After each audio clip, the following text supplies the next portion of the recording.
Сегодня региональные законотворцы вместе с общественниками высказались против перевода республики в часовую зону, отличную от Москвы. Депутаты Госдумы сейчас рассматривают поправки в федеральный закон об исчислении времени.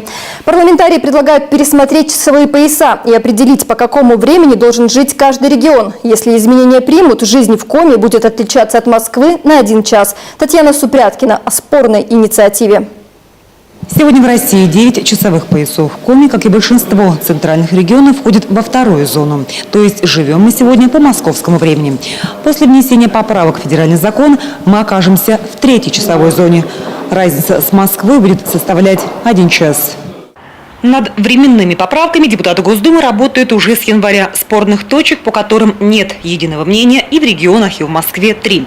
Как следует из документа, решение по изменению времени будет принимать только федеральный центр.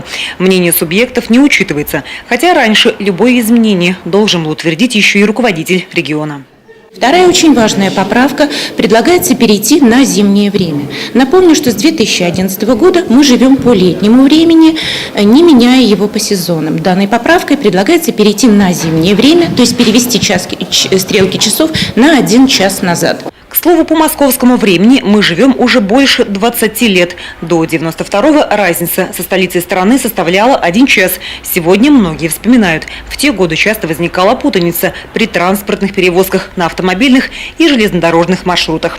Когда Коми стала жить по московскому времени, все встало на свои места. Даже ученые такой вариант считают оптимальным. Аргументом важным в эту зону, так сказать, почему мы попадаем, должно быть то, что республика северная, то есть территорию от 60 градусов северной широты, там особый фоторежим, особые, так сказать, биоритмы, и поэтому мы можем, как сейчас мы живем в московском времени, это было бы достаточно удобно.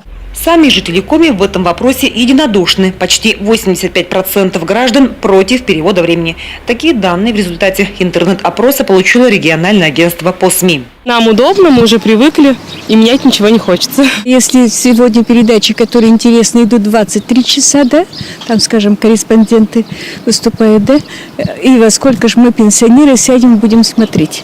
Конечно, нет. И детские передачи также. Если Госдума все же утвердит законопроект в нынешнем его виде, то с осени 2014 года мы перейдем на новое время, +1 к Москве. Закон вступит в силу 26 октября ровно в 2 часа ночи. Татьяна Супряткина, Владимир Шишко, телеканал Юрган.